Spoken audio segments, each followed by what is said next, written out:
for Mike Papantonio, who's speaking right here at the Mass Torts Made Perfect conference at the Bellagio Hotel in beautiful Las Vegas, Nevada.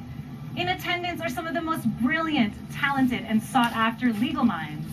Earlier, I had the pleasure of speaking to several of these lawyers about some of the most important cases working their way through the legal system right now. That's all coming up on this very special edition of America's Lawyer.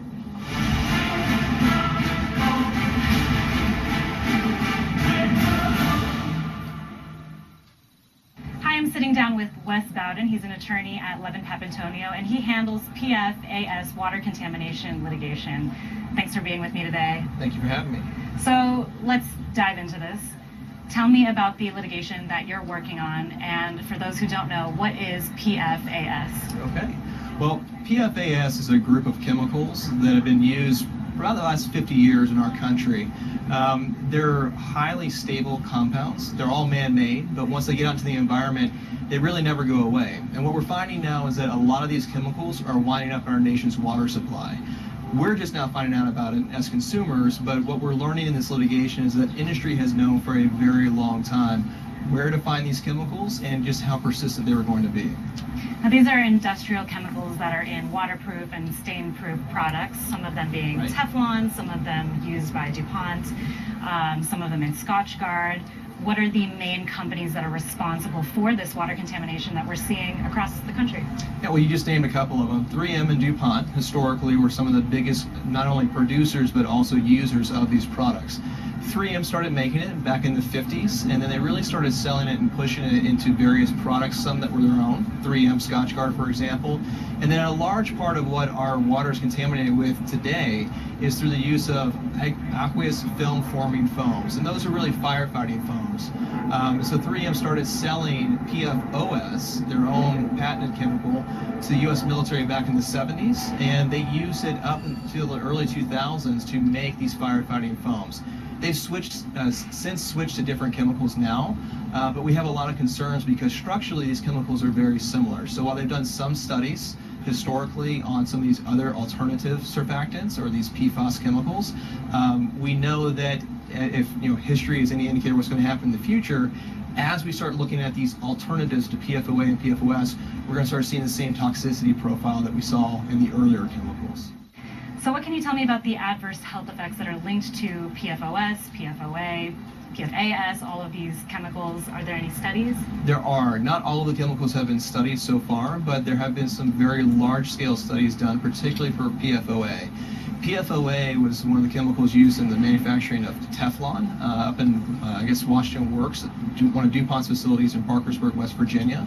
There they studied the blood of about 70,000 residents, and they found this chemical was linked to testicular cancer, kidney cancer, and a host of other diseases. So we know that once this chemical gets in the water and people are exposed to it, your body accumulates it, you can't metabolize it, it stays in you, and after a certain period of time, it really starts to cause changes on the molecular level, on the DNA level of people, and it's causing cancer.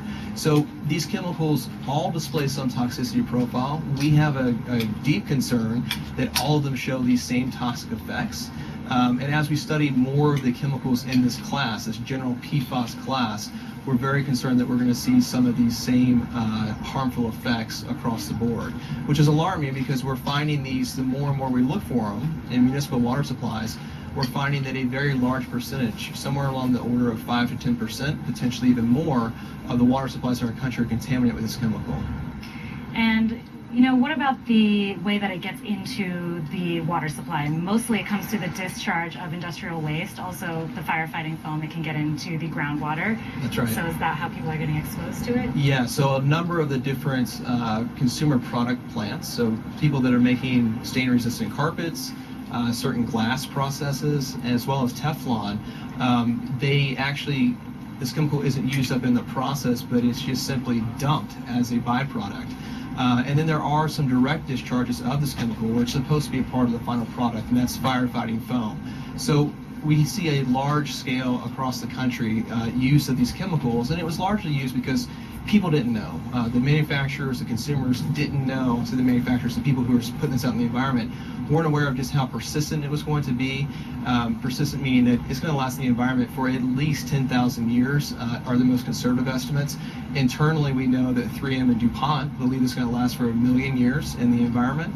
And so there's no way to get this up unless we actually clean it up ourselves. It's not going to break down through some sort of bacterial process or just being exposed to sunlight. It's going to be there forever. Sure. What about regulation? Are there any, maximum contaminant levels that have been set by the federal government, the EPA, or on the state level? So for the EPA, they have set a guideline right now of about 70 parts per trillion. That's a very, very small amount.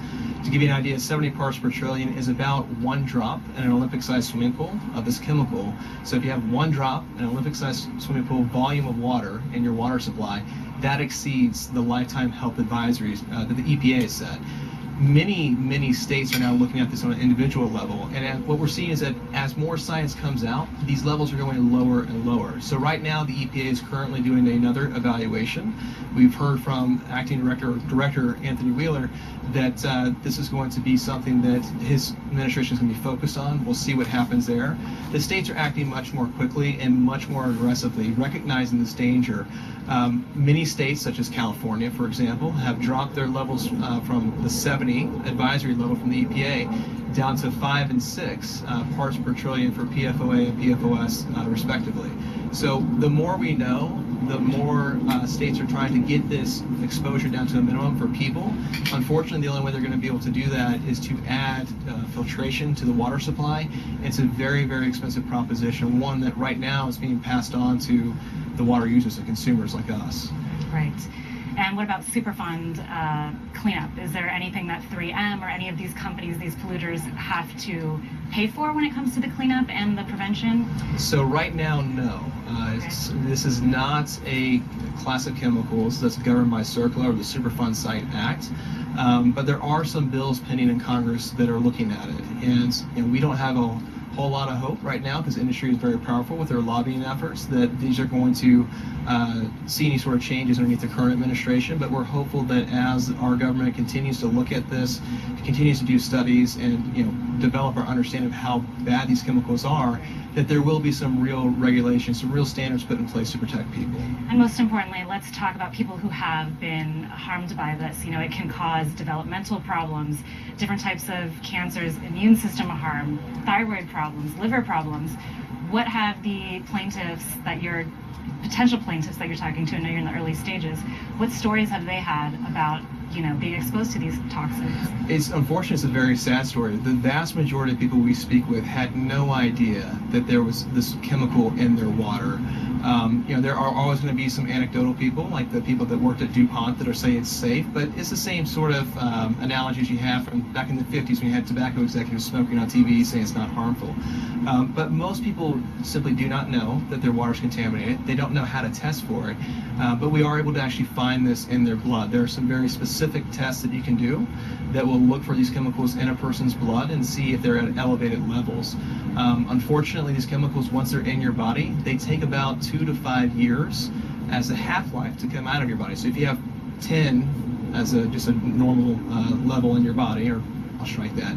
So if you have, for example, 10 parts per billion in your blood now, which we believe is more than sufficient to cause cancer, 5 years from now, if it's PFOS, you'll still have 5 in your body. 5 years after that, a decade from now, you'll still have 2.5 in your body. So this chemical not only persists in the environment for a very long time, but also in people. And that's really why it's become such a topic of focus right now with our government, with our medical community. And is there anything that individuals can do on the consumer level to protect themselves? I know it's everywhere. It's in our food, so you can't filter your food necessarily. What about water at home? Are they able to put filters on it themselves? So fortunately, many of these chemicals are being phased out now through a stewardship program that's been adopted by 3M and DuPont. They had to be forced to do it from the regulators. So these chemicals in just average consumer products are becoming less and less frequent.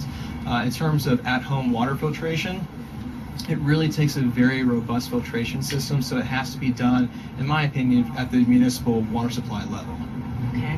Wes Bowden, thank you so much for joining me today. Thanks for having me. It's time for a break. We'll have more exclusive interviews in just a minute.